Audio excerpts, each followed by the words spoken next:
is here. And I was always teaching, always knew I wanted to be a teacher from the time I was small. And then when my daughter started here when she was 2, I came here, I fell in love with the place. I came to teach, I never left, and she is graduating college this summer. So I have been here a while and I absolutely adore our program. I absolutely adore children. And I'm going to take you on a walk through a slideshow that's going to help you better understand Noah's Ark. Danny is going to be watching out for the comment box. If you have any questions throughout the presentation, just jot them in there. If Danny knows the answer, she may send you a quick response. If not, and it's something that everyone may have the same question, at the end of the presentation, she will be happy to read those aloud and we will answer all of your questions. I'm hoping that you've all received, and I think that you have since you're on the Zoom, 2 big emails have come out. One was the medical form packet, which gave you all the forms that are required by the state, vaccinations, lead tests. The doctor needed to sign off on that form. There was a couple things for you to fill out along with that emergency card. And then there was another email that went out more recently with this information along with the packet form. A lot of people have been telling me they haven't gotten it. So if you hear that from anyone, I've been found in everyone's junk or spam email. So I apologize for that. I have no idea why that happened, but if you hear of anyone who hasn't gotten it, just tell them to go and check in their trash. All right, so I'm old and need glasses to see. So welcome to Noah's Ark 2022. So you should all by now be familiar with our dates and times. We do cater to the needs of all different types of families, and we have a lot of working families that use our program. And so we are open at 7:30 every day, and we stay until 6 p.m. every day.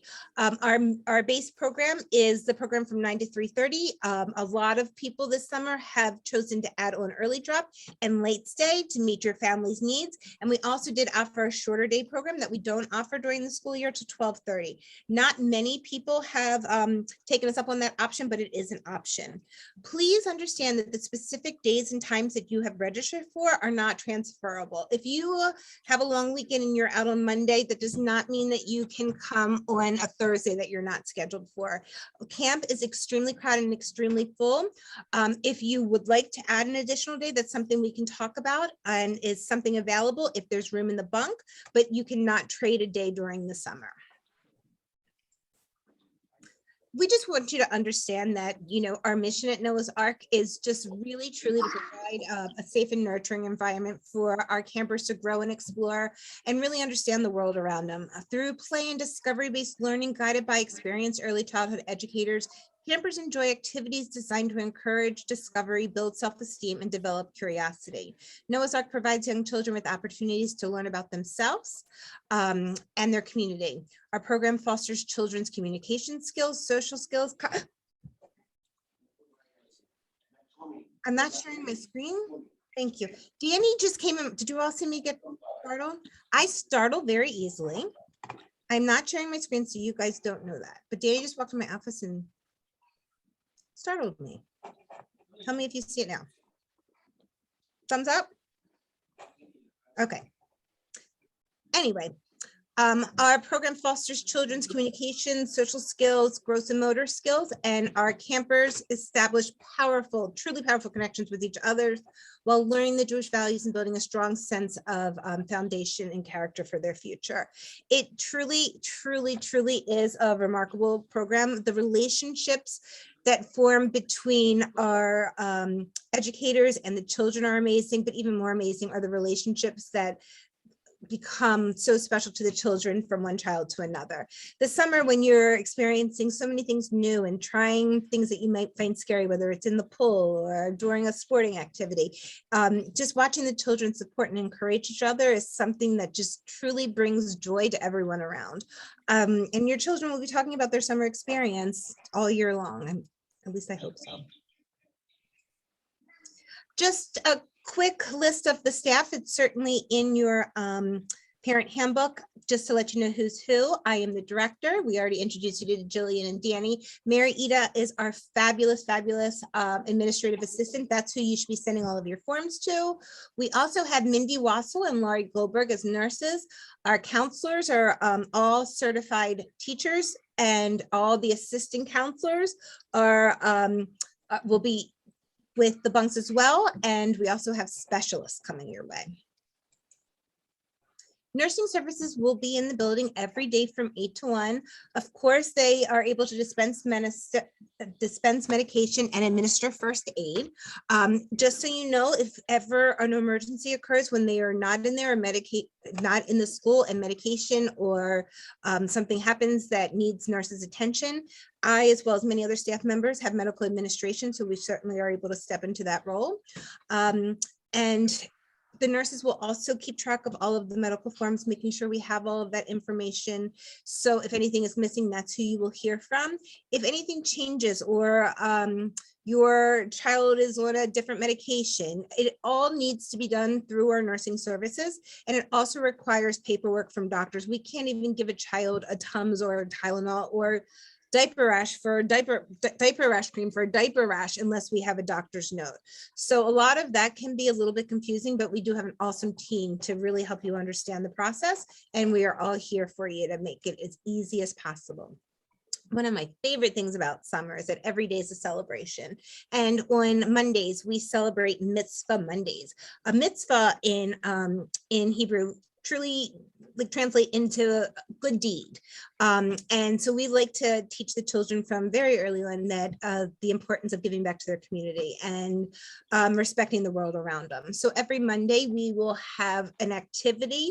Sometimes it just happens on Monday, sometimes it's throughout the week, that really teaches the children to give back to others. My favorite week that's probably on the summer calendar is when we really give back to our maintenance team that's here and our housekeeping staff. We know kids make a mess and our building is always kept incredibly clean, and their job has got to be one that I don't think I could do. So we ask families to like bake at home and make different cards and stuff for the maintenance team, and then we decorate their break room and we take pictures with the kids, and it's just a really special way to give back. But all of those different activities are on our calendar. We expect everybody on Tuesdays to celebrate our Tutu Tuesdays. And that just means that you wear a fun tutu and it just makes camp that much more fun. Every Wednesday is a wacky Wednesday. And on the calendar, it lists everything from pajama day to wacky hat day. And we love it when everyone gets in the spirit. Even if your child doesn't feel comfortable coming to camp, once they get there and see everybody participating, they may want to join. So even if you can't get them to wear it to camp, we might get them to put it on once they're here. So still send it with your child. On Thursdays, we call it Throwback Thursdays, which is really more for the older adults than it is for the children, because the t-shirts for Noah's Ark Camp have changed dramatically over the last 20 years. So people who've been around a long, gives them the opportunity to wear an older JCC shirt or one from a different department. If your kid was with us last year or the year before, or you've had siblings that have been in the program before and you have an old J shirt, that's the time to wear it. And on Fridays, of course, everyone's going to be getting their camp shirt, and everybody will wear their current camp shirt for Family Fridays, where we get together to celebrate Shabbat. When Mitzvah Mondays, we just talked about, so I'm not going to go over this slide too much, but it is the opportunity to really participate in meaningful hands-on projects. Let's talk about the questions that I've been getting a lot of emails about. What to keep at camp. So in the preschool, and I'm referring to all the children that are not in our infant toddler program, you need to keep at camp 2 complete changes of clothes. When I say complete changes of clothes, you need everything from socks to underwear to shirts and bottoms. Make sure that there are 2. If your child is potty training or, is having a lot of accidents, up that number. Of course, we have a nurse here that has a full stock of children's clothing, and we are able to supplement, but it is always great when a child feels comfortable knowing they're going into their own clothes. Also, to keep at camp, we need sunscreen and bug spray. They both need to come in their original packaging, and they both need to be labeled with your child's name. Also, one of the forms that you recently got was a form that's called Basic Care Form. This gives us the permission to apply these things to your children. Without that form, we're unable to do this. And we know the importance of keeping the children's sunscreen throughout the day. And we are unable to use other people's sunscreen on your child. So please make sure that's one thing that you have here and keep at camp. We also want a 2-week supply of diapers and a large package of wipes for anyone who is still wearing diapers, extra swim diapers for those who will need those. And it may be a good idea just to send in an extra bathing suit. You never know what could happen. Your children are going to come to camp on bathing suits on swim days, but if you have an extra or can find one really inexpensively to keep at camp just in case somebody forgets or there's an accident or something tears or something breaks, we'll have a backup. The most important thing I'm going to say to you for this summer is label everything. There's different companies. You can use Mabel labels and order the stickers that stick on everything, but whatever you do, they are going to lose it and we're going to have no idea who it belongs to unless it's labeled. Children love to think things are theirs when they're not. There's been many times without labels where kids have agreed that this coat is theirs and we'll send it home and the parents like, no, that's not their their coat. The best way to solve those problems is by labeling everything. So we talked about what you want to keep at camp, what you want to bring and wear. Wow, our day is messy. When I tell you that we truly live by the philosophy that germs do not grow on raindrops, we are out in mud puddles jumping around and letting the children really explore the world around them. So send your children in the cheapest stained clothes that you have and let them be comfortable. Make sure that even shoes, it's something that you can throw in the wash. They will be messy. I'm telling you that now. The daily clothing and items that you want to bring to camp every day is bathing suit on swim days.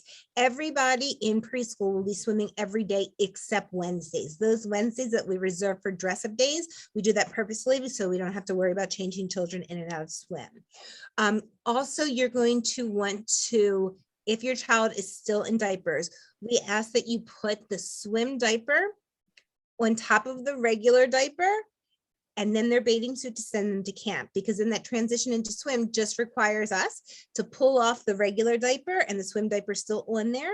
And it makes the whole process a lot easier. Danny, did I say something wrong? Did I say it backwards? Oh, you just gave a smile. I was like, are you correcting me?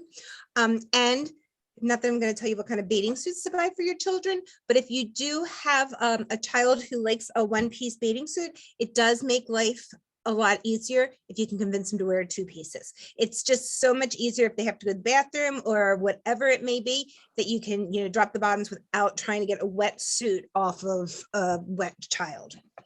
Also, you'll want to send in a towel. A lot of people have wet bags where you put the wet items, but it needs to be big enough to fit a towel and a bathing suit. And please send in a towel.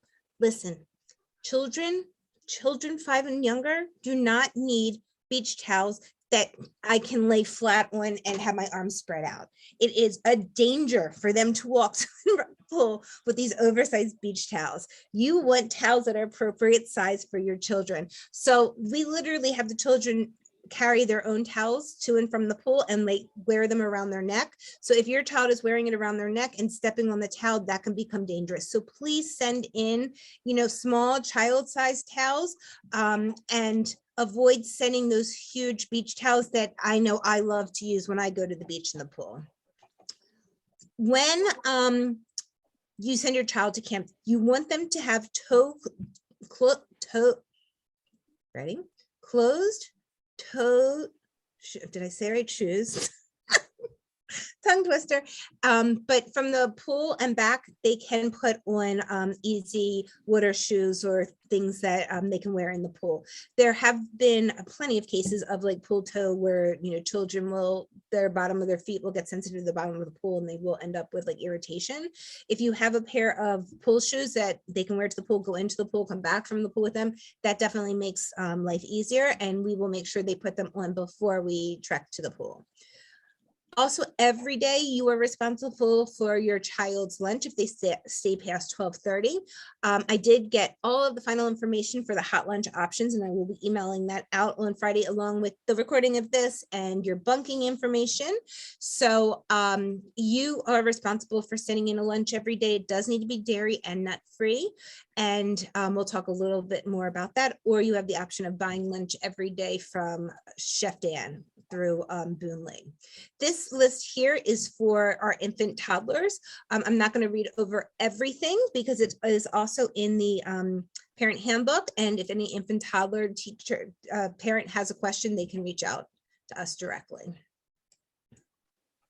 So the state does require that all children who are not entering kindergarten next year do have a rest period when they're with us. We do have 3 full bunks of kids going into kindergarten starting in the fall. Those children will not have a rest period, but everyone else will. What that's going to look like is at 12:30, the children will settle and have lunch. Around 1 o'clock, the children transfer from lunch onto their cots. You will be sending in a nap mat, a crib sheet, a blanket, anything for the children to get cozy with. And the children are required to stay on their cot from 1 to 1:30. Children drop their nap at all different ages. Some children drop it at 2. I was grateful that my kids didn't drop it until the summer before kindergarten because I needed that time to become sane every day when my children napped. But whatever it looks like for your family, we are not forcing any child to nap. Any child who is not asleep by 1:30 is able to get up. They explore in their classrooms, in their different centers. They create art, they do puzzles, they bead, all that kind of stuff. So that is what that looks like. The children who need that nap will sleep through anything. So even though children in the classroom are, playing and doing what they need to be doing, if your child's one that requires sleep, they will be asleep. Don't be surprised if your child does nap over the summer, because when they are given that half an hour of rest, after being in the hot sun all day and swimming and playing and all of this other fun activities, their body might need that time. We will not wake sleeping children until 3 o'clock. So, a lot of parents don't want their child to nap because they won't go to sleep as early in the evening and stuff. And I understand that. And from a parent's perspective, I get it. Unfortunately, if your child falls asleep during that time, their body's tired, they've had a busy morning. I'm sorry if it interferes with your normal night routine, but we are not going to wake them. But of course, nobody sleeps past 3 o'clock. 3 o'clock, we wake up, everybody has afternoon snack. The children who leave at 3:30 get picked up, and then we continue on with fun activities for the children that stay. Moving on. Danny, are you getting a lot of questions? No? Okay. So now we're moving on to lunch, snacks, and allergens. So the JCC does maintain Jewish dietary laws, and we require your cooperation. Obviously, you're not going to send any meat products to the JCC, which for families does sometimes have a problem with figuring out what to send for lunch. There are a ton of ideas in our parent handbook, and I have a ton more if you want to reach out to us. We are also a nut-free facility. We do have children with anaphylactic shock reactions to nut products, so we take this very, very seriously. We need to make sure that everything that you send in is from a factory that does not process peanuts. So on the back of most everything now, it will list allergens. You need to make sure that it says you need to make sure that it does not say that it's processing a peanut plant. So what you will do is you will send everything in its original packaging, or if you were taking something out of a larger bag and putting it into a Tupperware or into one of the bento boxes, you need to label that bento box nut-free. That tells us that you've really looked at those labels to make sure that things are safe. There are lots of bunks that will have children with nut allergies, as well as other allergies. If another allergy is a severe allergy for a child and they can't eat. My meeting challenge, okay? Okay. They will, if we will let that class know that, that classroom can't have this certain food because of that child. Of course, we're accommodating to everybody, but the big rules are no meat, because we are kosher style, and nut-free. If you send in food that is not labeled, we will not serve it to the child, unfortunately, but you never have to worry about your child going hungry because we have a pretty stocked kitchen and we'll always have something to offer your child in replace. If not something great, I know one of my favorite lunchtime meals when I don't pack is cereal with milk, which is always available. I think I pretty much talked about all of this. One of the things that I really need everyone to understand is any specific allergy we take very seriously. You need to let the nurses know. The nurses prepare posters to go into the classroom. So if the counselors are out, any substitute still knows what's expected. If God forbid a child does come in contact with an allergen, what exactly the procedure is. If your child does require an EpiPen, the teachers, the counselors will have them with them wherever they go. They will keep them in their fanny packs, and we will, of course, keep you posted if there has been any what's the word I'm looking, any contact with what they are allergic to.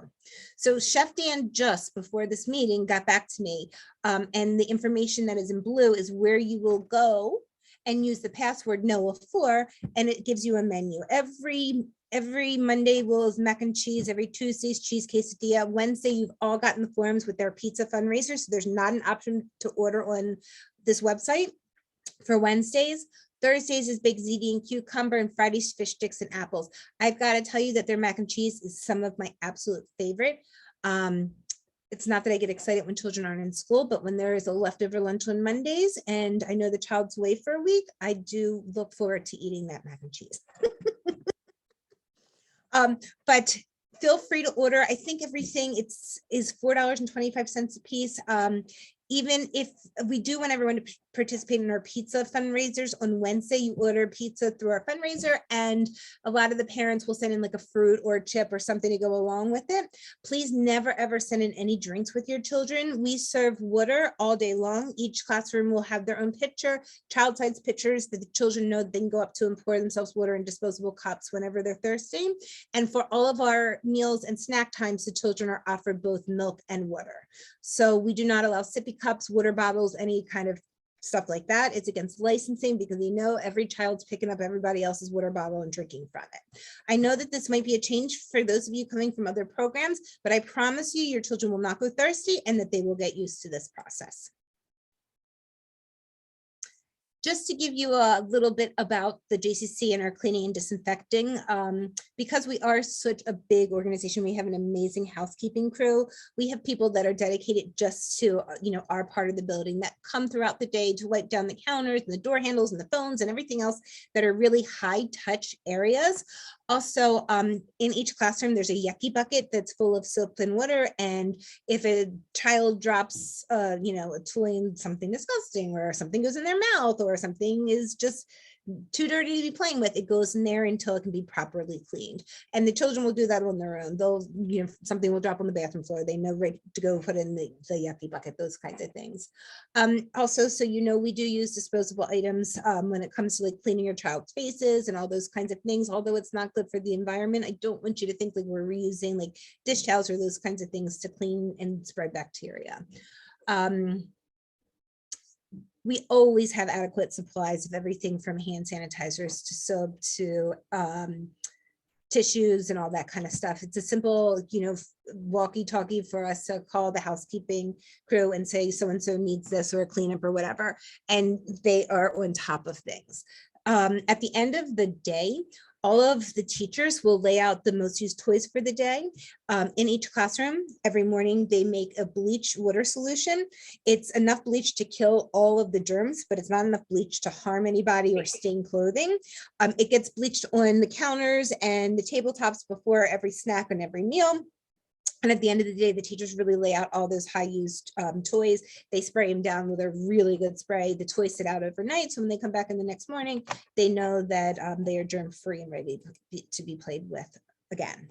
I'm sure one of the reasons that you picked our program for your child this summer is, first of all, because of our wonderful facility, but also our specials really do make us special. So I know you're all excited and extremely nervous for your children to go swimming. Swim lessons will be 4 times a week for the children ages 2 and up. All of the instructors are Red Cross certified. Besides that, we get to have weekly visits to our spray ground where we get to play in like the water mushrooms and run through, all of the pipes that spray water, and the kids just absolutely love it. Shanice Crawford is the aquatics coordinator, and her number is available to you as well as her email. And they also send out progress reports a couple times during the summer, so you can see like where your child started and where where they are actually going. And of course, the groups are evaluated the first couple of swim times, and then they get broken into groups based on what your child is able to do, and they learn from that level. So, you know, the youngest of children, those who are not comfortable yet in the water, are just learning to put their cheek in the water, and then it lends to their chin, and then they're learning to blow bubbles, and it like gradually builds. One lesson gradually builds on the other, while those children that are coming to us like fully no fear under the water and paddling will be like learning the strokes and those kinds of things. So it really is a program that meets the needs of all the children, and you will definitely see growth no matter where your child starts. A lot of children are intimidated by the water and do fear the pool, and it's not something that we would ever force a child to get in. Luckily, where our swim instruction takes place, it's called our instructional pool that literally starts out where 2-year-old children can stand for the most part. And so it gives the children the opportunity to really feel confident, knowing that if something doesn't go right, they're able to put their foot down, you know, their feet down and stand up and feel like they can try things in a situation where they do have some control and they can stand up. What I tell parents is that there are so many eyes watching. We cannot prevent a child from going under. Children's feet slip out from them. Children go under, but there's someone there to pick them up and grab them up and bring them out of that water immediately. And, you know, we pick them up and go, you did it, you went under. They may not have meant to go under, but we celebrate the fact that they went under. There is 2 counselors for every bunk. One counselor is stationed on the deck of the pool and always watching their camp, while the other counselor is in the water with the campers. All the swim instructors that are working with the different children are also lifeguards, as well as a lifeguard station on the pool. And the pool that we have instruction in is not very big, so it's not hard to monitor. It's one rectangular pool, and it is not a difficult pool to really keep the eyes on what's going on. It's also roped off so that the children cannot access areas where they can't stand. And Jillian or I will be walking around during sometimes to ensure everyone's safety. All floaties, whether, I don't even know what they call them nowadays because my kids are so old, but the suits that the kids wear, it used to be water wings is what it was called in my day, but now it's like a full piece thing. Those are not allowed to be sent with your child at camp. It really does prevent them from learning during swim instruction. So please keep those at home and save them for times when you bring your children to the pool. We have Miss Lindsay doing sports, so she'll really introduce the kids to a lot of fun activities and games.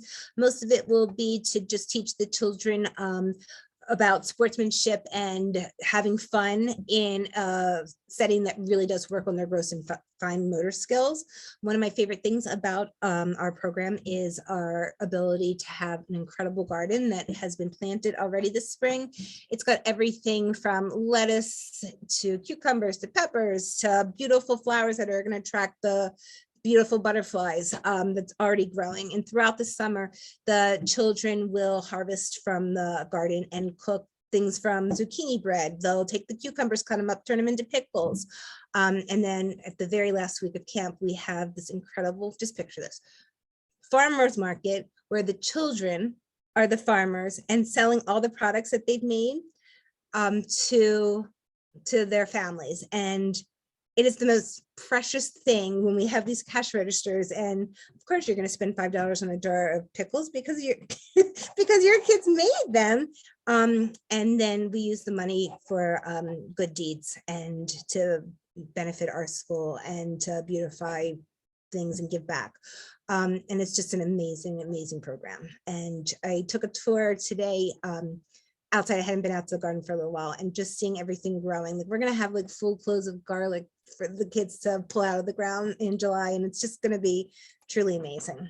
Of course, what would summer be without music and movement? And Miss Dina is coming back to a moving group with the children. They'll do everything from the silly camp songs that we all remember from our childhood to learning about tempo and rhythm, and there's plenty of rhythm sticks and instruments and stuff like that for the children to explore. So that'll be a lot of fun as well.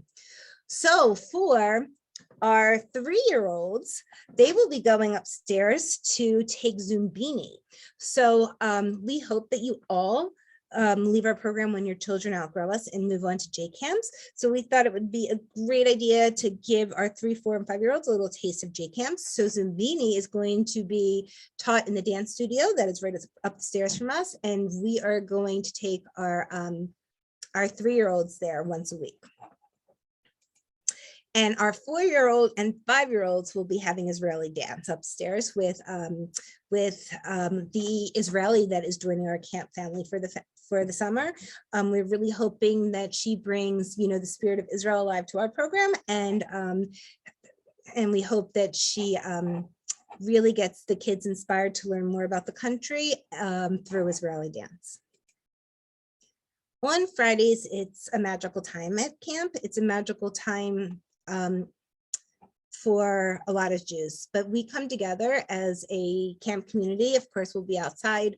Everybody is dressed in their t-shirts, and we celebrate the end of the week. We celebrate Shabbat. It's a time to reflect, it's a time to relax, and it's a time for joy. We sing silly songs, we sing serious songs, we hold each other by the shoulders and we sway. If you haven't heard the song Shabbat Shalom, hey, you will know it by heart before the summer's over, and your kids will be screaming from the top of their lungs as they jump up and down. And it really is just a special, special day. We will celebrate our Mentions of the week, which I'll talk a little bit more about at our Kabbalat Shabbat celebration. And every day and every Friday, your children will enjoy a special treat for snack. It will be challah and grape juice.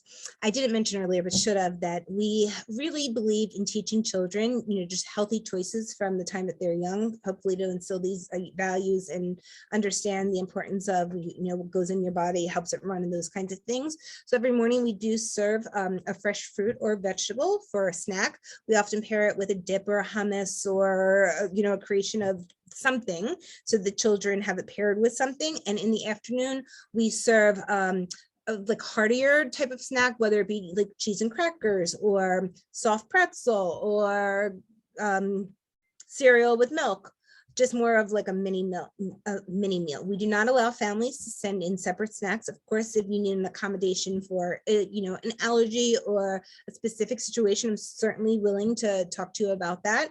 But just because you tell me that your child will not eat, cucumber, wait till there are around 12 other children dipping it and enjoying it. Your child just might try that cucumber and come to find and love it. Of course, we will never let a child go hungry. You never have to worry about that. But we do not want you guys sending in your own snacks, because your children will like it more. They really will be happy with what they're offered. And if not, we will certainly make sure that we have their best interest in mind.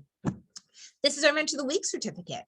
Every child will eventually leave with a Mention of the Week certificate, but it really is our way of just like highlighting a character trait, or a child really going above and beyond for another child, or a teacher, or something that really showed them making good choices and not only caring about what makes them happy, but what makes others happy too. So during that Friday Kabbalat Shabbat celebration, Mitzvah Max will come in his cape and deliver the Mention of the Week awards to all those that get awarded. And just like I said, eventually every camper will get awarded before the summer's over. So no worries, your child will be the Mention of the Week.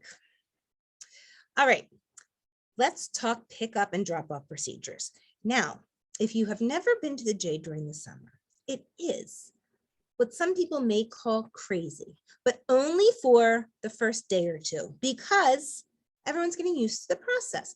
Don't get frustrated. Come knowing that it's going to be a little bit nuts, and that people are going to be going in a gazillion different directions, and people are getting used to a program. But I promise you, by the end of the first week, it'll get better. And then campers that weren't there the first week come the second week, and then it gets a little crazy again. Just kidding. It really becomes like second nature.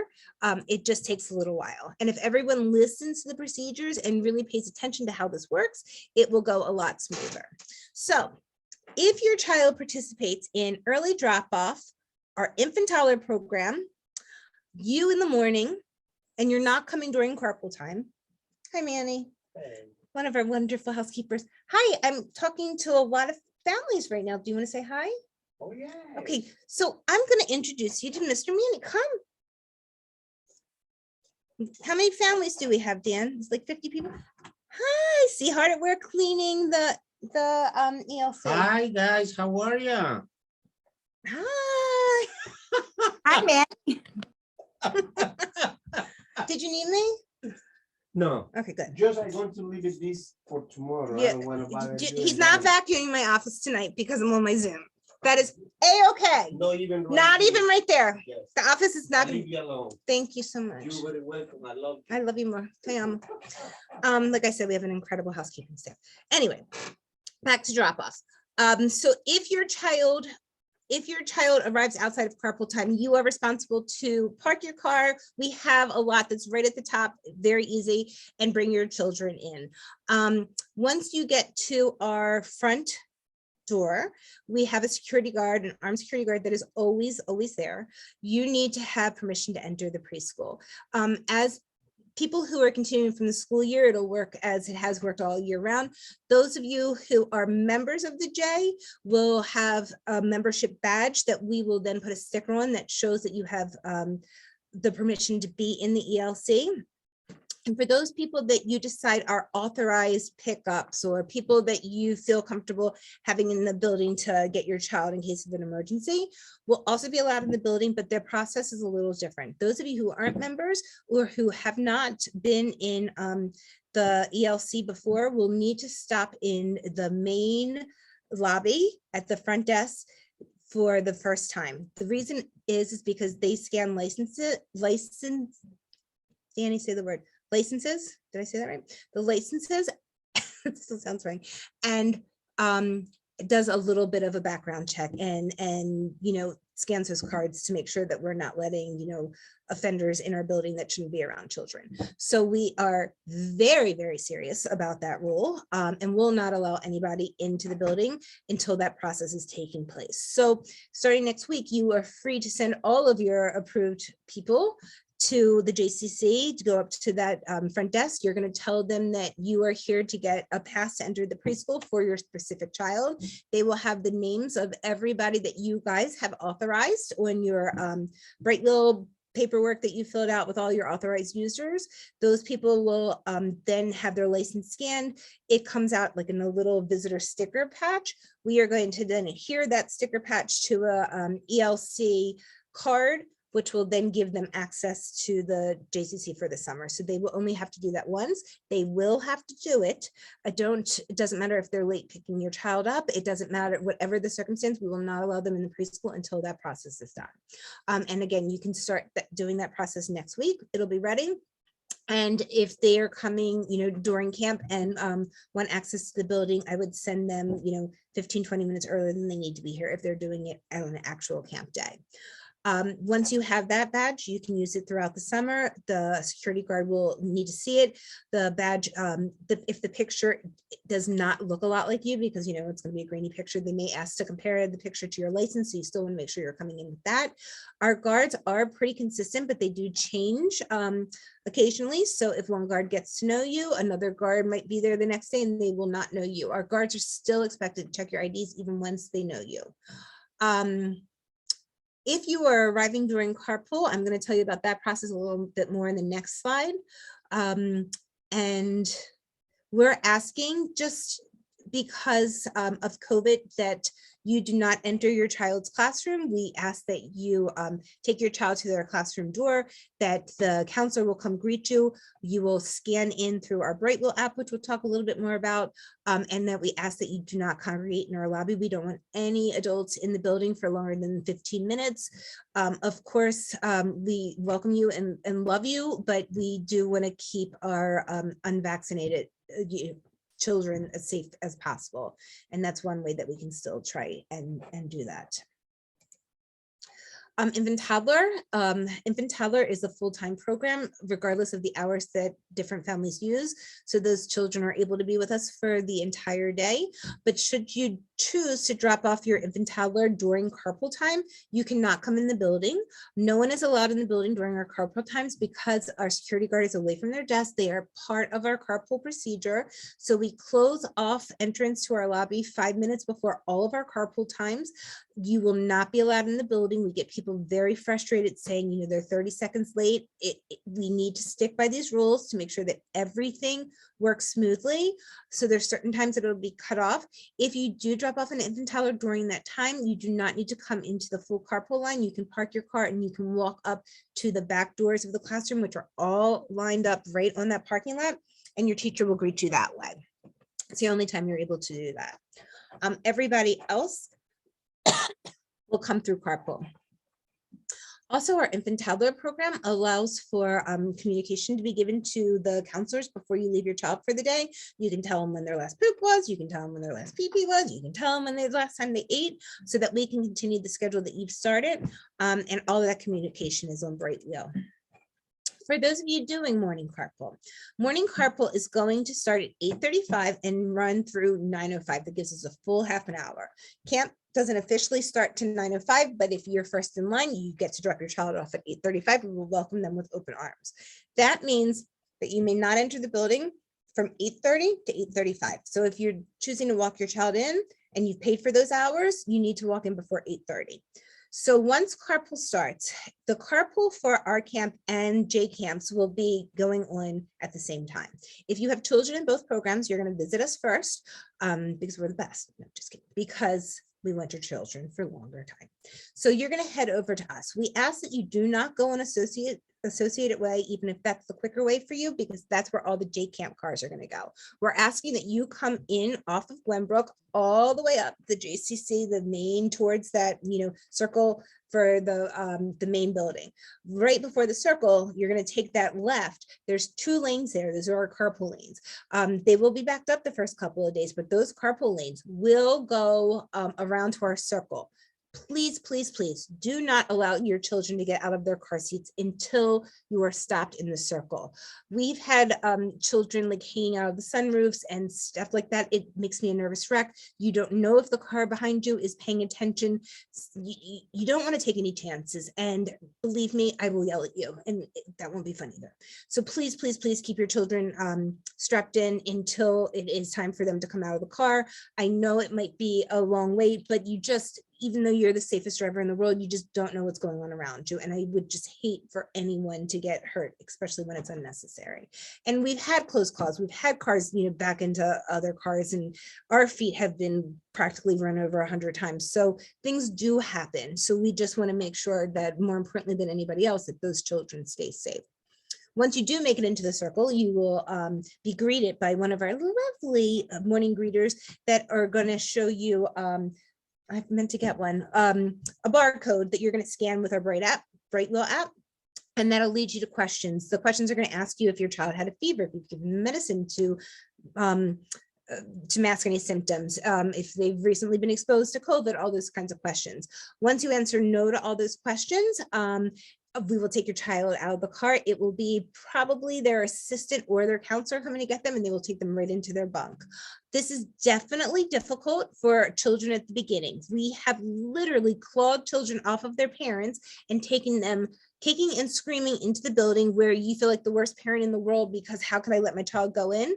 We will send you a picture, I promise you, within 5 minutes of your child, you know, playing with bubbles and building a tower. Like, it really is, that separation is absolutely horrible, more horrible for you than for the child. But we promise you that we are going to wrap our arms around your child and love them like they're our own until we get them to calm down. And if you are consistent with the drop off, and if we are consistent with the way we respond, the child will learn in just a day or two that they are loved, taken care of, and that you always come back.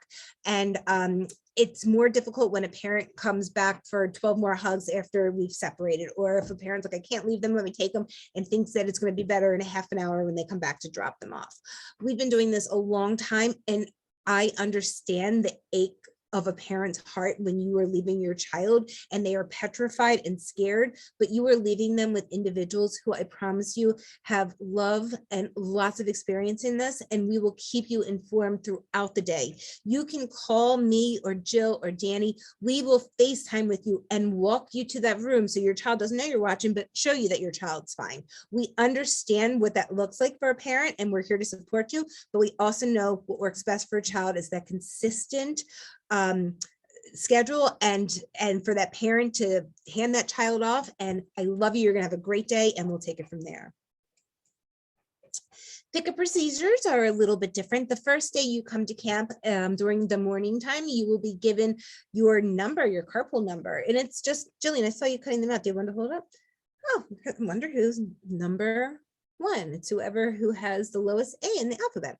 So so in the afternoon, you guys will be lining up probably before we come out to yeah, lots of them, to collect the carpool numbers. And you will present it to whoever's collecting numbers. We will then, over our loudspeaker, call those kids 10 cars at a time to come up. You are going to remain at your car, and we are going to bring your children to you. At that time, we do not buckle children in, so it is your responsibility to take that time to get out of your car, buckle your child in quickly.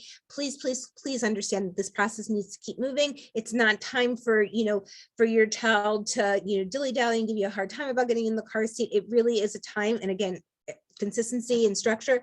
You pick them up, you put them in. Of course, we want you to discuss the whole day, but we need to keep this line moving. It is also not a time for you to discuss things with your counselors. I know it feels ideal. The counselor's bringing your camper out and you want to hear all about their day. And of course, a quick, how was their day kind of thing, but we can't get into details only because that line needs to continue to move. Our educators and our assistants are wonderful and want to talk to you. You can talk to them through the Brightwheel app. They are happy to give you a call when they have a second, and you can always reach out to one of us to get you in touch with them. It's not that we don't want you to have those conversations, it's that we don't want you to have those conversations during carpool. So just so you know that we, of course, will love your children and play with them if you are late, but you are being charged $2 a minute for every minute that you are late, starting from the very first time. I know it sounds steep, but believe me, this policy needs to be in place. At the end of the day, at 6 o'clock, when I've been here since 7, I really do want to go home. I still don't until 8 or 9 o'clock, but that's besides the point. I love your children, but they do need to be picked up on time. If, of course, an accident, not that you're in it, but if you're stuck in traffic or an emergency happens, do not worry. We're not leaving your children alone. We will stay with them. We just want to get you guys to understand and respect our time, that it is imperative that you've signed up for a certain time and that you pick your child up. Again, do not worry if things happen occasionally. We are here for you and we certainly understand. Also realize that if you, because we have so many different options, if you are registered to pick your child up by 4:30 and you come at 4:32, even though your child's not waiting with me in the office like a 6 o'clock child would be if they're not picked up, you are still being charged that $2 a minute. Our app keeps track of the times that you check your children out, and we do audit the app to see exactly what is going on, and we will certainly let you know if we see a pattern. So let's talk about Brightwheel. So that is our main communication, is Brightwheel. It is a wonderful, wonderful app that does everything for us. Unfortunately, a lot of you have reached out and saying, I want to get on Brightwheel, I want to get on Brightwheel. The problem is that right now we have our entire school on Brightwheel and we cannot add our camp kids until school is over. So school ends for us next Tuesday. On Wednesday, we will spend our morning getting all of our summer families and onto Brightwheel. You will receive an invitation that invites you to the site. And once you receive that invitation, you're able to go in and set up your account. It does give you a 4-digit code that you can change to your own code. It does allow you to add authorized pickups. It does allow you to communicate with all of your teachers, with all of your child's counselors as well as administration. And I am very on top of those messages over the summer, as Danny is during the school year, but we both need time to break. So Danny doesn't have to answer everyone during the summer, and I don't have to answer everyone during the school year, but somebody will be back to you immediately. Also, through that communication, the counselors are taking amazing pictures of your children doing all the activities throughout the day, and they will compile them into a story for you to be sent home each day. And then hopefully besides that story, you will be getting individual shots of your child, which is maybe a message, look who tried to go under the water today, or, you know, look who ate cucumber for the first time, or just something to keep you really feeling that you're right here with your child when they're at camp. If that communication doesn't live up to your standards, please just reach out to me and I will, you know, make sure that I talk with that counselor. It does get very busy at camp and there are a lot of children here, but we certainly want to make you feel like you are seeing that inside picture of what's actually going on here.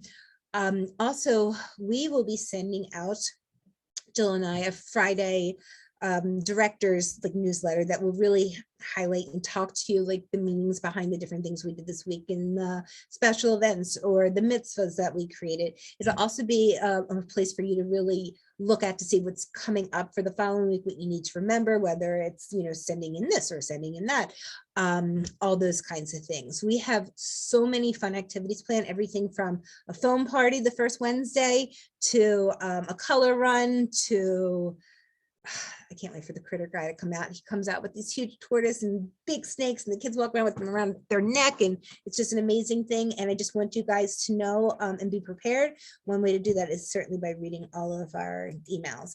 And they take me forever to write. So I really get insulted if people like literally delete them without even looking at them.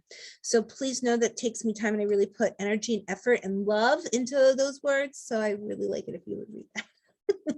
That's what this is all about. So we talked a little bit about the transition and adjustment to camp, but what you can do now to get your child really ready is to say things like, I am so excited for you. You are going to have the best time. If you went to camp and even had a miserable time, now it's time to lie and tell them how much you loved it. Literally just talk it up. You can, you know, certainly feel free to drive by and show them, you know, the pool or the playgrounds or whatever. You can't come into the school when we're in session because we are protecting the children that are here now, but really just talk it up. Kids hear everything. The director that was here when my daughter started always used to say, you know, you want to call your mom and say, I can't believe my baby's going to camp, but I can't believe they're old enough to do this, which is all great and fine, but your child is listening to you talk about them and crying and you sound nervous and anxious. They're going to internalize that and feel nervous and anxious as well. So all those moments that us as parents have, are absolutely appropriate. We just don't want our children seeing those moments. When parents are positive and excited and confident, the children will feel the exact same way.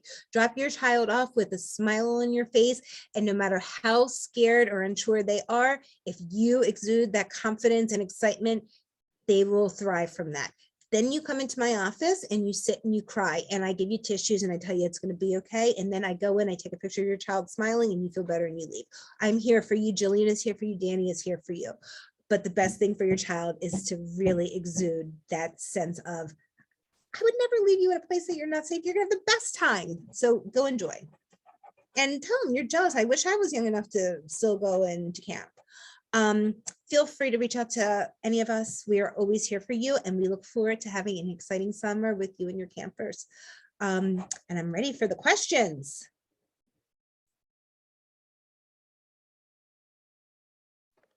I'm so sorry. I was answering the last couple.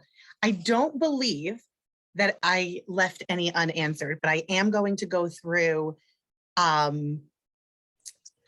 a good one, Rebecca. I am going to go through the ones that were asked most frequently in case anybody didn't reach out, but maybe asking for the same thing. Perfect. So the number one is that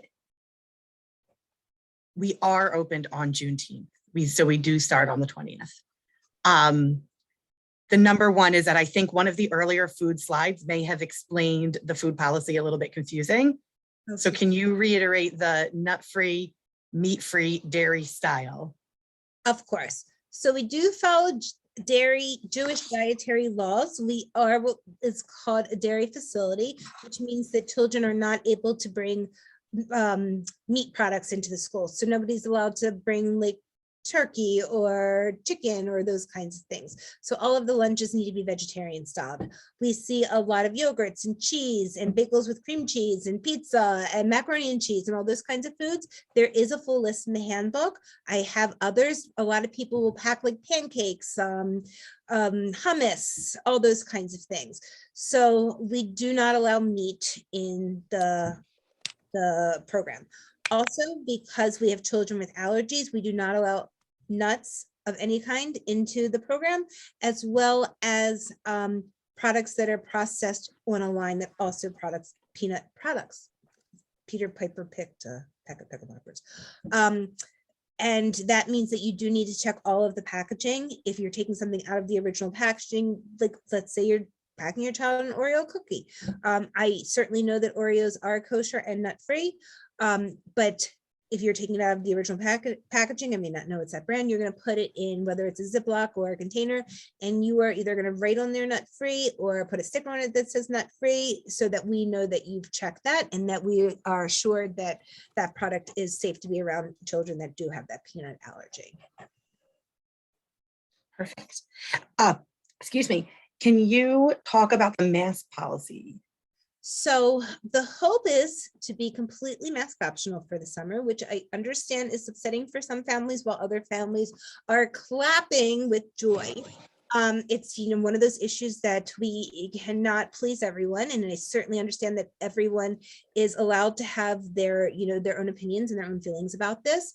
I just need you to understand that we do take safety extremely, extremely seriously. We have been successfully open since we're one of the first to open right after the, you know, the horrible craziness began with the COVID virus.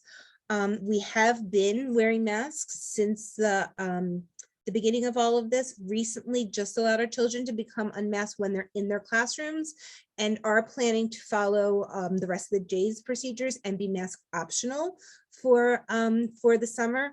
If you do want your child to be masked, you need to reach out to the nurse, let them know, she'll compile a list. Right now with our policy, even in the classrooms, we have some children whose parents would like them to be masked. We certainly talk to the children about parents choosing different things so that everyone feels comfortable with whatever that choice may be. But we are hoping to move forward being mask optional. The mask policy does not determine our COVID policy for when we have to like close a class or when children have to quarantine. That does not change the time limits or anything like that. And I'm hoping, I really am hoping that it doesn't change the number of cases that we see. I want to knock on a lot of wood that I've had 2 summers.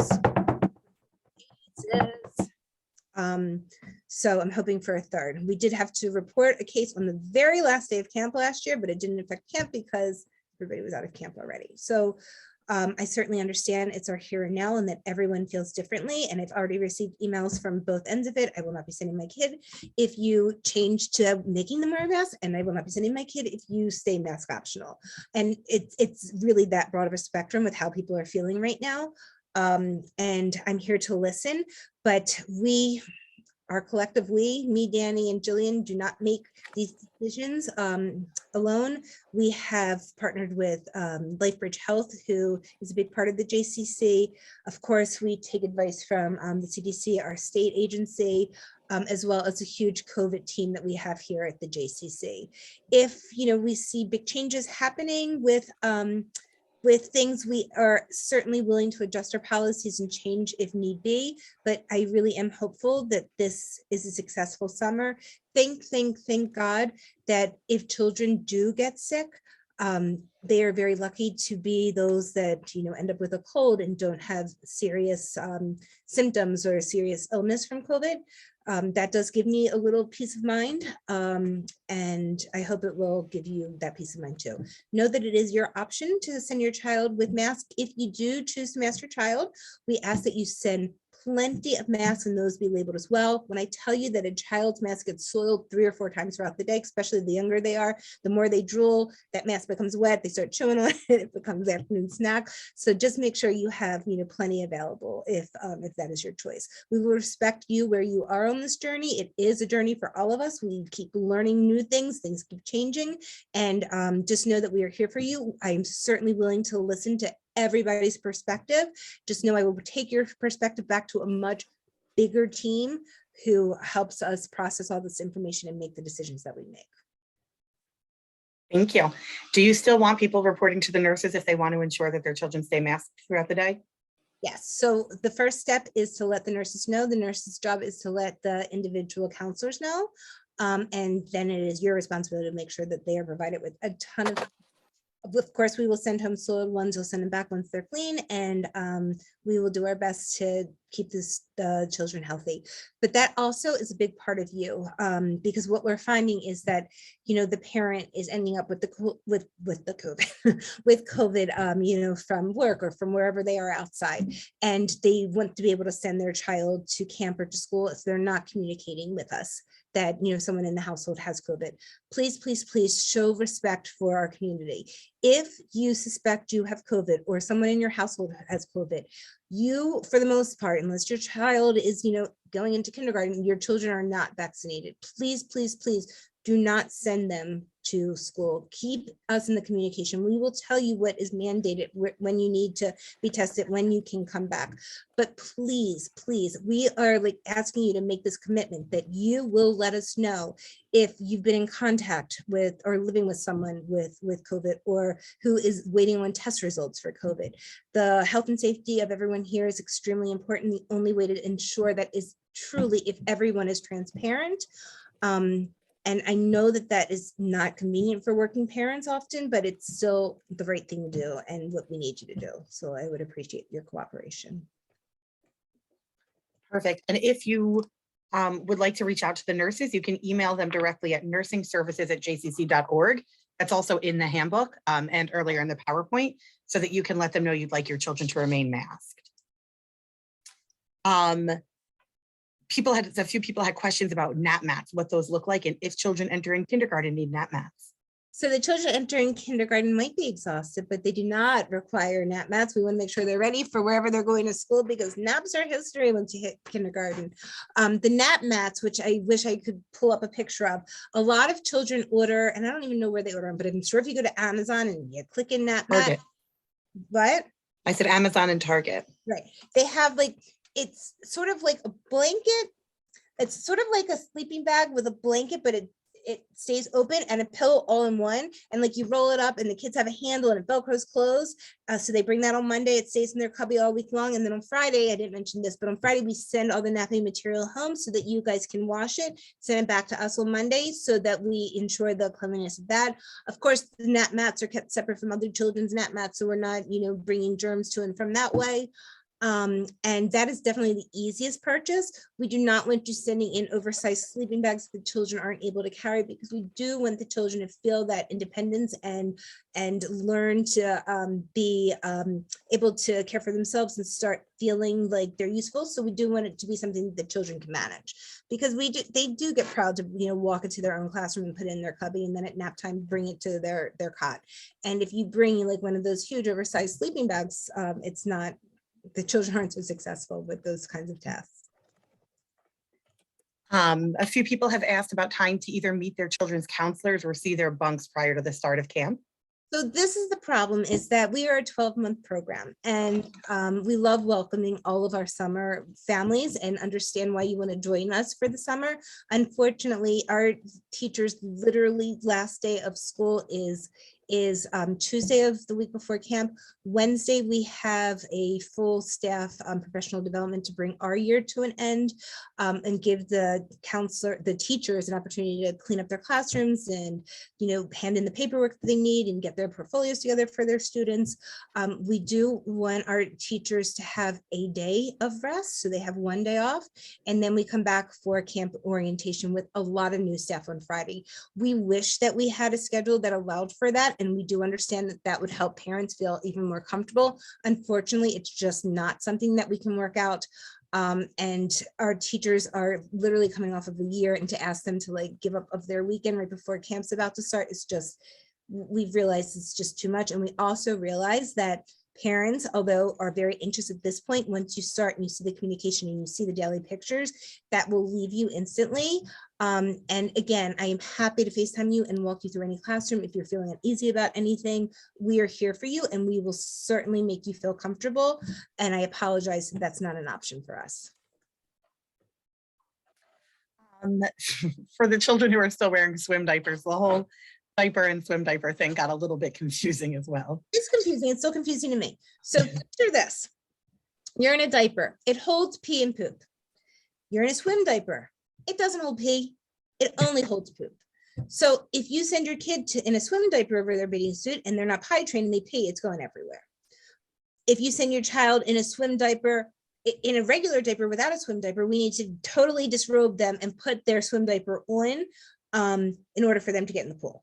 What we've learned, and it does sound very confusing, is that if you dress your child, and I didn't mention this, you need to lather your children up with sunscreen from head to toe, including their scalp and their little tiny ears and in between their fingers before they come to camp. Please, please, please. My favorite is when we are rushing through carpool and a parent gets out of the car to sunscreen their child then. That's not going to happen this summer because we need to be prepared, and we do not have time in carpool for you to get out of the car and decide that that's the time to sunscreen your child. So your child's coming completely lathered. If your child's in a diaper and you put the swim diaper on top of the diaper and then a bathing suit on top of that, if your child pees, it stays in the diaper, swim diaper's fine. If your child poops, swim diaper's fine.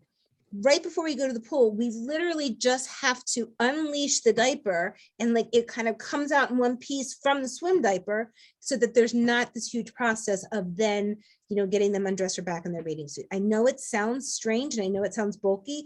It works and it makes our mornings a lot easier. When you have 12 2-year-olds getting ready for the pool and you literally need to get everyone out of their bathing suit to put a swim diaper on, that's your entire morning. Forget sports, forget music. That's your entire morning. Hi, is that a new friend coming to camp that just got in bed? Hi, you're gonna love it here. I hope that answered your question. I know it's backwards. And then just again, reiterating no water bottles. And some people had questions about if they're not sending water bottles in their lunch boxes, how will they stay cold? Yeah, you're right. A lot of people do use that. There's hi, look, I'm seeing lots of new friends. So a lot of times what parents do is they just send like a Go-Gurt or something like along those lines and freeze that, but feel free to use a reusable ice pack. Our classrooms are air conditioned and we have the blessing of really truly experiencing summer camp with the incredible advantage of coming inside in between every activity to cool off in the air conditioning. So the lunches are going to be fine. And if you want to keep them cold, you can literally send in, a reusable ice pack and in the lunchbox, in a insulated lunchbox. We've also had parents, the Go-Gurt is a way that a lot of kids eat Go-Gurt every day. You freeze that, it defrosts in the lunchbox and it keeps the lunch cold. And if you want to send in like a bag of ice and you put that in there, as long as it's not, a cheap bag, it'll stay, the ice will melt. And you can actually use that ice bag over and over again. So that is the way to do it. But you're right, I didn't think about that. In a lot of other programs, that's probably what they do is they freeze the water bottle and that's their ice pack. But you can find ice packs for 99 cents, at the Target dollar spot or wherever, and you just keep them in your freezer and you'll just use them all summer long. The opposite for hot food, if you want to send in, macaroni and cheese or soup or something hot, feel free to use, an insulated thermos and send in hot food, and it will stay, relatively warm for your child. But their lunches will stay in their air conditioning classrooms and their bunks all day long. Somebody said, we always say like Go-Gurts and things like that. Someone also said pouches freeze well too. Oh, that's another good one. That is a great one. What about children who don't nap? What does their afternoon look like? Not just kindergartners, just children who choose not to rest. So children who are don't rest will still be asked to lay on their mat for that half an hour. Children are certainly allowed to take books and things to their nap mat, but it is state mandated that a child care center does provide that half an hour rest period. If your child does not nap, fall asleep by 1:30, they get off of their cots, the lights go on, and their classrooms are literally set up in different centers. There's an art center, a building center, housekeeping center, everything from blocks to toys to puzzles to games. So your children are actively involved in all of the classroom equipment while their fellow campers nap. So they're not going to specials, they're not going outside because the counselors still need to attend to the sleeping children, but believe me, it's a time that those that don't nap really value. They get like that alone time with their counselors, and they really get to direct their own play. So much of the morning is we're going here, we're going there. This is time where, you know, if they're into cars, they get to go play with the cars. If they're into creating with art, they get to go over to the art easel and paint. It is a time that your children will truly enjoy. And I will assure you that no counselor is keeping a child on a nap longer than 1:30. At the beginning, some of the 2-year-olds that we do know require naps, they might have a little anxiety about falling to sleep in a new place. Those children for the first couple of weeks might be allowed to stay on that nap mat a little longer, but it's certainly, we understand what's age appropriate and what is, you know, someone getting used to a new sleeping situation as opposed to a child who just does no longer require that nap. So we will certainly listen to you, let us know where your child's at, and we will keep you posted. But again, if your child is done with napping, but they fall asleep instantly during that time, summer is so different, that heat is exhausting, running around is exhausting, swimming is exhausting, we will not wake a sleeping child. So unfortunately, the answer will be no if you call and tell me that, you know, that you want us to wake your child and only let them nap for 15 minutes. It's not something that we're able to do.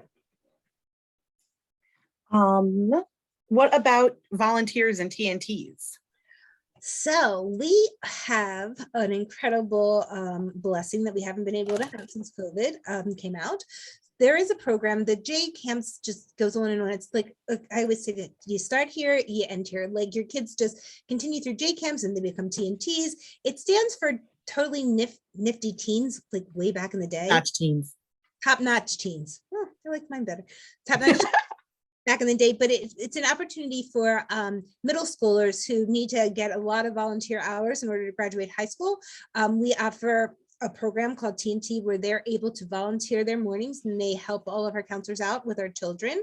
And so there will be 2 TNTs in every bunk in the morning between 9 and 12. They leave us at 12 and have like their camp day in the afternoon and their free activities in the afternoon. All of these individuals had to be vaccinated in order to be part of this program. And also, just so you know, that they are middle schoolers, they are never alone with your children. They are not allowed to change the children. When we're coming back from swim, we obviously change the children, then we will hand off the shoes and socks to the TNTs and have them do that part.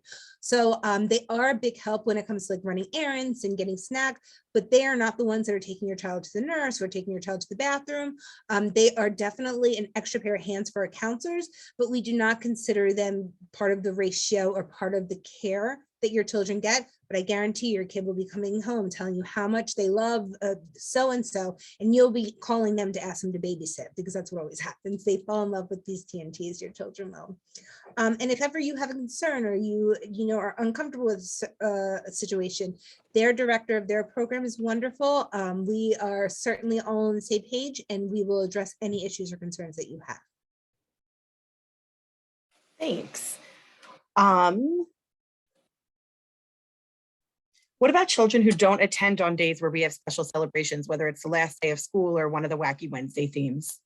So unfortunately, Unfortunately, the Wacky Wednesday themes, I did talk to a lot of people when they were selecting their days, unless you, and I let everyone know that that was our Wednesdays, unless you were one of the very last people to sign up. We have reached top ratios for most days. We are unable to accept children once we've hit a certain number of children in a bunk. and it's different for different age groups. So it's not, unfortunately, it's not something that you can join. There might be certain weeks you can reach out, you can pay to attend a certain day if it's available. But I really tried to be transparent with everyone we talked to about what the week looked like. A lot of people were excited not to come on Wednesdays because then their kids would swim every day that they were there. There's like back and forth to it. I am happy to talk you through it, but Julie and I can both attest to the fact that right now it's puzzle pieces. It's literally looking at which days the kids are coming, with which weeks people are vacationing, and seeing like where there's 2 less kids this week and maybe 1 less. It's you guys have spots that are really wanted by others. It's unbelievable how many people are reaching out to us now. Like, yeah, I'm interested in camp. Yeah, should have been interested in camp a few months ago. So next year they'll know. So next year will probably even be crazier. We talked about bathing suits and diapers, but can you just reiterate, please, the importance of having both sunscreen and bathing suits on every morning when they arrive, or every morning but Wednesday? Absolutely. So my son has called 3 times. I'm just answering it to tell him that I'm on a Zoom and make sure nothing's wrong. So sorry, I'm a mother too. I'm on a Zoom with a lot of camp parents. Are you okay? Okay, love you, bye. That's all I needed. He's okay. So when your child, right before your child leaves for camp, right before you're bringing them, you're lathering them up. So sunscreen needs to be applied at least every 3 hours. So we will be sure to do that, but we are starting that count with when you drop your child off. So we need you to be sure that they are sunscreened well. If your child swims first period in the morning, we will of course put sunscreen on them when we come back from the pool. But if your child doesn't, the sunscreen that you have put on them, we're not going to reapply until after the pool. It is really important that you apply it to their scalp, to their ears, to everything. We know how strong the sun has gotten, and we know how painful a sunburn can be. We will reapply to every child once we're changing them back out of their clothes for a swim. We will also change them like after nap before we go outside again. After nap before we go outside again. So your child will certainly be protected as long as you provide us with the sunscreen, but it is your responsibility for that 3 hours in the morning that they come to camp in sunscreen. And remember that sunscreen does expire, so check the date. If it is old, it is not as effective, and that has caused sunburn in the past.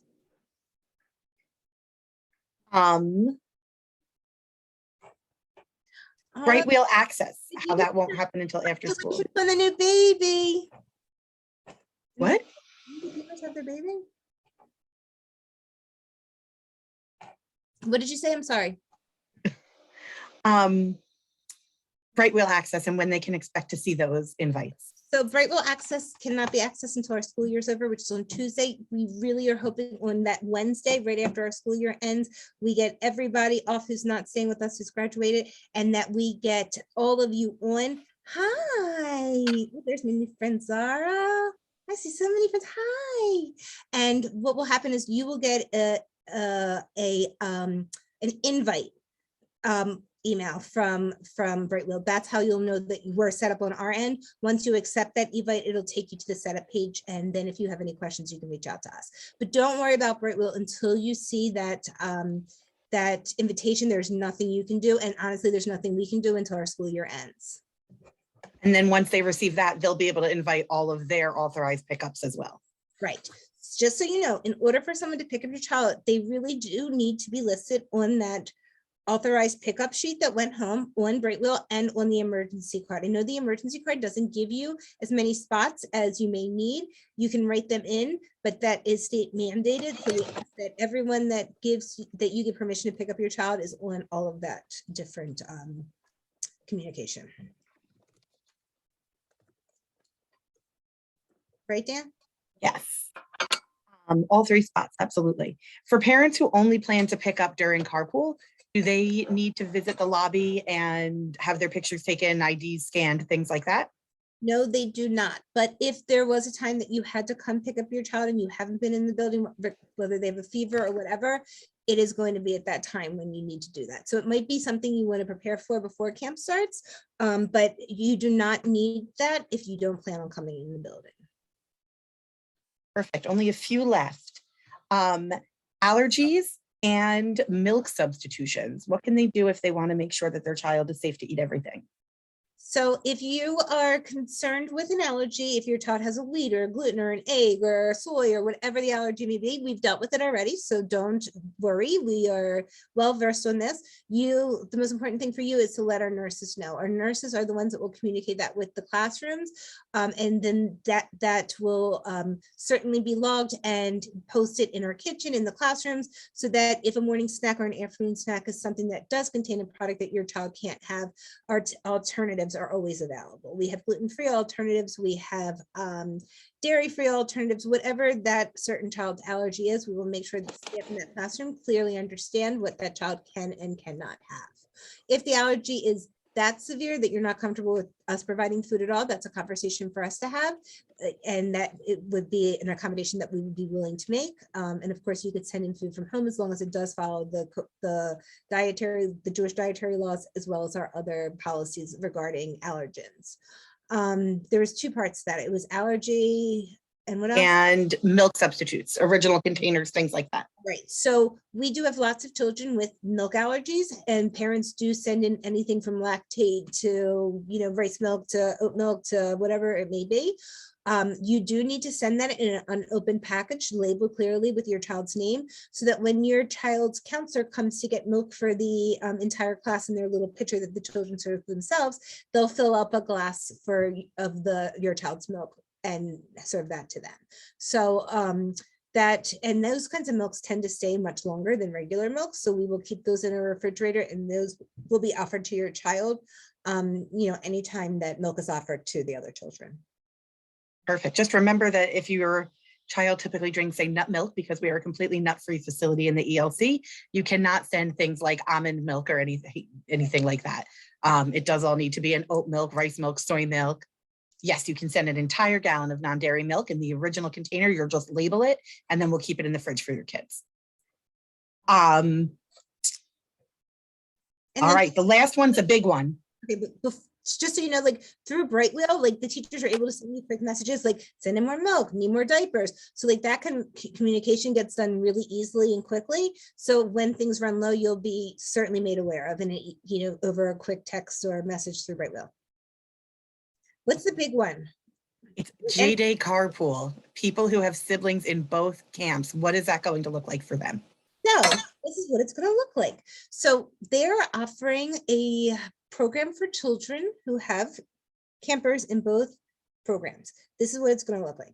You may have only signed up for 3:30 for our program, but because J-Camps dismisses a little bit later, you get the honor and the privilege to stay with us just a little bit longer. So during carpool time, your children will be in the classroom with the other children that don't leave during that time. The children are playing, engaged in other things. They need to do it quietly because we need to hear the kids called for carpool. But after that happens, parents, remember, parents are not allowed to walk in when our guard is away from their desk. After carpool is over for us, the guard goes back to their desk. Parents of those children who are picking up both J-Campers and Noah's Arkers from our building will then walk in. They will absolutely need that pass to get into our program. So if you're one of those parents, you definitely want to make sure you're prepared and have that pass. If you are continuing one, you already have that pass. And then what it'll look like is you will come in around 4:05 as soon as that security guard's back at their station. You will go pick up your Noah's Ark camper from their classroom, and then you will go back to our multi-purpose room, which we're happy to show you where it is, where your J-Campers will come down as a group and be held in that room until you come and sign them out of there. So what they do up in J-Camps is a lot of their kids are bus kids, and they call kids by this bus number or that bus number to come gather, and then they walk them to the bus. It's considered a bus. They're going to call the Noah's Ark group, and those kids, and it's a bunch of them, I think it's 50 kids, are going to get together and be escorted down to the preschool. You may not take your child from the line. So even if you pass your child in the hallway, they still need to make their way all the way to the multi-purpose room so that the checkout process is efficient, and that the J-Camps people know exactly who was picked up by who.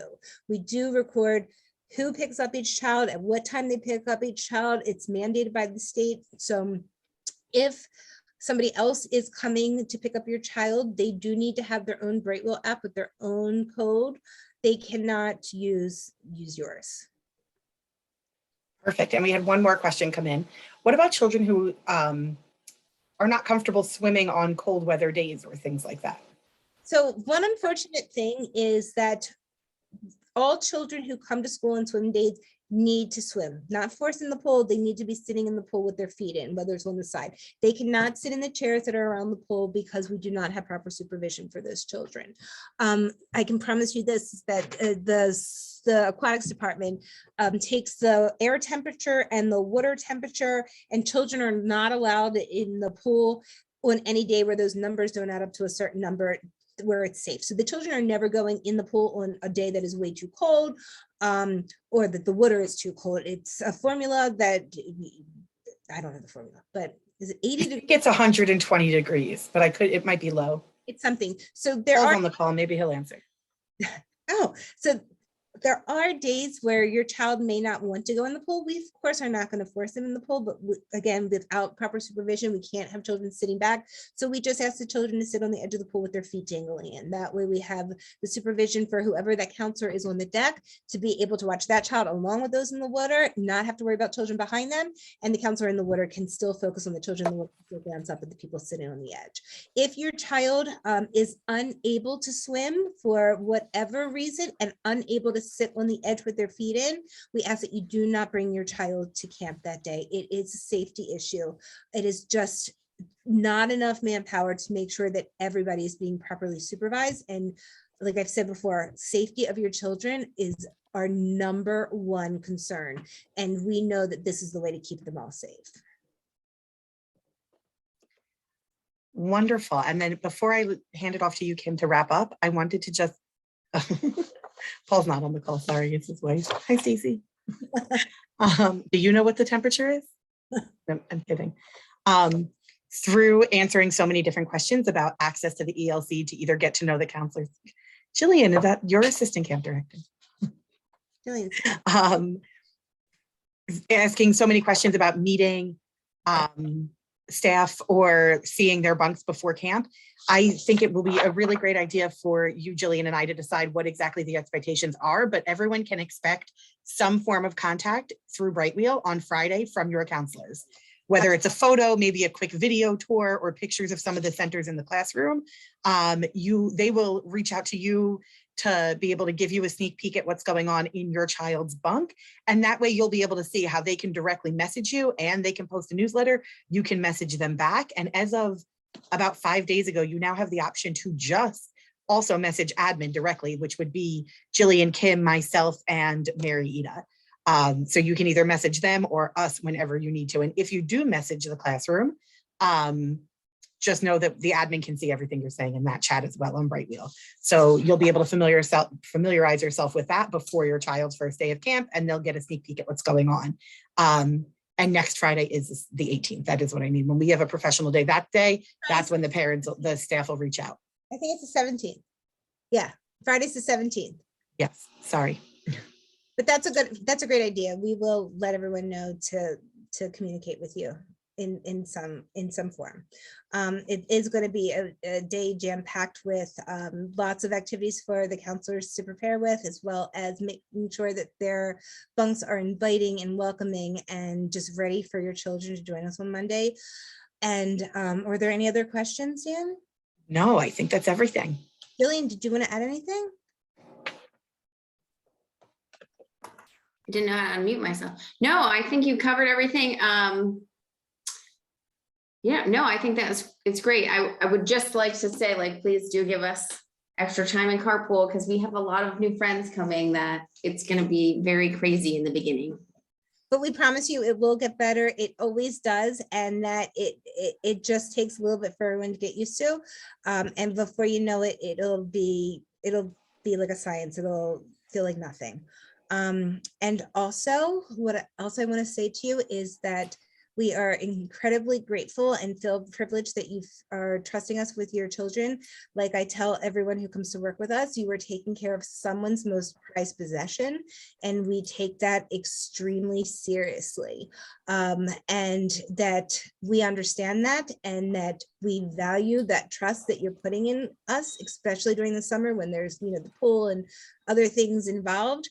And just know that there will be lots of eyes watching, there'll be lots of arms hugging, and your child will truly feel like this is their home away from home. And if for any reason you don't agree with that, reach out to us. We are here. We want you to be part of our, our camp family, and we will do everything in our power to make sure that this is a positive experience for everyone involved. And it's a lot of work to get to this point, but we are ready and we are excited. And I can't wait for the next 8 weeks of just discovery and wonder and excitement. Me too. Me three. Thank you Yeah. for joining. We are an email, phone call away. We're always accessible, and just a week and a half. It's crazy. See you soon, everyone. 12 days. Tell your kids we're excited. We can't wait to meet everyone. Bye. Thank you, everyone. See you later. Thank you so much. Thank you.